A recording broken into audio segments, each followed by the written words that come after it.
let's see how we get started here. Yeah, Snake wants to set up with a bit of grenade, of course, so Unimpathic. Right, already going to be getting an uphill into the forward, eating one grenade hit, but only taking 10%. Tries to go for the charge shot into the grab, but you do need a medium charge shot for it to actually be like a true block string. Otherwise, you know, it's just going to be a lead if they're going to be still continuously holding onto shield.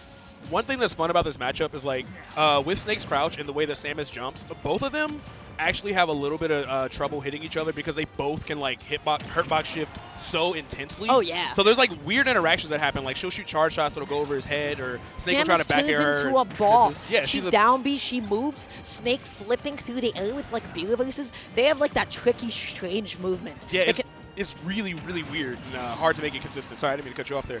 Oh, no, you're all good. But you know what did cut us off? That up tilt. That's going to be Chronos taking that first stock. A quick little neutral air. Tries to go for that up air.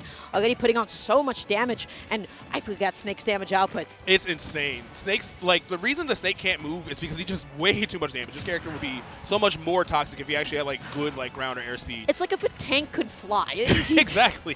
Keep him on the ground, okay? Like, this is beautiful. fine. That was a really nice exchange from Chronos. And honestly, I think Unimpathic only really lost like 2, maybe 3 interactions to be at the damage he's at. It was pretty close before 1 or 2 mistakes came through. You got to see how Unimpathic is going to like punish Chronos at the ledge. It's a little bit tricky because Chronos is doing a really, really good job of covering his options with grenade, even from a defensive position. So Unimpathic is going to have to... Wow, he died on Nikita. Wow. The DI on the Nikita, perhaps not immaculate, but that's okay. Chronos coming off the ledge, gets the forward, tries to go for like a late up tilt, but definitely not enough hit stun to be able to confirm that either way. This is a big lead for Chronos. Low profiles, Samus gets a lot off of rising aerials, and her like falling neutral is not really going to be able to hit like a crouching Snake. So Chronos right now has like figured out, okay, I know positionally what I need to do, has a massive lead. Chronos is chilling. Yeah, he's in a really strong spot right now. And great air dodge from Unimpathic, recognizing that grenade was about to blow up at the top of the blast zone, which even a character like Samus could die much earlier than you expect. Yeah. But it just feels like Chronos is playing a really strong grounded neutral, and Unimpathic, like you said, is trying to like find a way in with like falling aerials, you know, rising up air, falling nair. But because his he's either low profiling to like dodge a lot of stuff, and that also means that he's able to play defensively while keeping his shield fresh. Wow, Nice Chronos' option coverage there is just impeccable. The up smash forced the timing, the down smash covering neutral get up, also maybe like a jump, but then also roll from ledge. So that was so good. Up smash into down smash like that. Chronos did a phenomenal, phenomenal job that game. I feel like one of the biggest things that happened, Unimpathic gave a lot of openings by like whiffing a lot of Samus grab. That is a grab that you need to have the right conditioning to go for. At mid-range, what are you going to do? You're going to mix up a dash attack, you're going to mix up a charge shot. You have to establish that before you go for your grab. It seemed like a lot of those grabs were really committal. Dash grabs, so close to You got to know you're going to get a Samus dash grab. Yeah. That's rough. If you whiff that, GG's. I'm just going to put down the controller. I'm just going to eat a punish.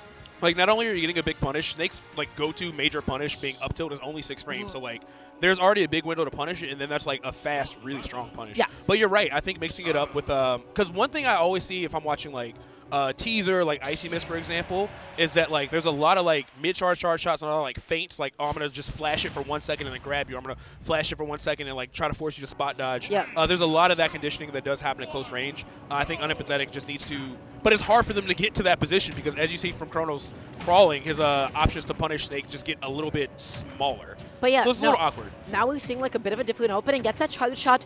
The smallest charge shot does not actually confirm into anything until like a stupid amount of percent.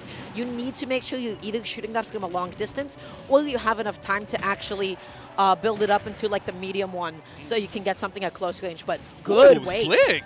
Okay, that was cute. That was really smart from Unimpathic. I like that. We talked about that Samus movement, right? Like how like slippery she can be. And Unimpathic, just excellent use of tools, yeah? Yeah.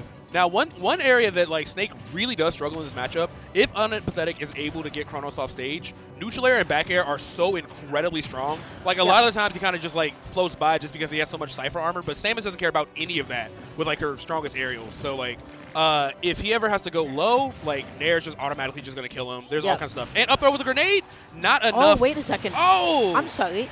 did the grenade come out as soon as the upfield came out and then just reduce the amount of knockback by replacing it? Because that wasn't doing the actual hit stun itself. It wasn't the combined knockback angle. Right. I think Chronos got saved. Yeah, he really did. If Unimpathic threw like one pummel faster, which is hard to know, that move explodes so quickly, that could have been an easy stock. But either way, stock's even, just down in percent right now. I want to see if Unimpathic can rack some stuff up. But again, Chronos staying low and using that down tilt to like kind of outbox Samus. Not only is that move really good and really fast, she is not able to compete with it as far as like hurt boxes. So the jab grab, I feel like something really good that somebody like Siski does is like jab, dash, back, pivot grab, because it is able to also cover immediate mashed out options if somebody presses F tilt, down tilt, like we saw how Chronos was able to get out of that CQC situation. But now Chronos setting up another ledge trap. Okay, Unimpathic tries to go on aggressively. Chronos was ready for it. That time around though, oh buddy, that thing hits twice. Woo! We got ourselves a really close game here, and that's one thing that's unfortunate about Snake's Nikita. Of course you can hit it, but by canceling it, as soon as you hit it, you still risk putting yourself in a situation where you die anyway. That's just what happened to Unimpathic. Tried to fight back, but because that has multiple hits, yeah, he's still stuck in the end lag of neutral. You know, it's still got that back hit, so there's like that huge window of vulnerability. And now, okay, little down tilt, tech chase with forward up air, dashing, waiting for the landing, but then Samus landing so tricky. Chronos keeps on diving in with those dash attacks, wants that spike, wants that clip, and can you even blame him? No, not at all. Oh, I love this. Even in that crazy situation, oh, for the reversal, that was insane! What a crazy way to start the first set of our block. That was so bold and unnecessary. That was a full suicide forward air just because. Didn't need it. Fully up a stock. Just went for it because he could.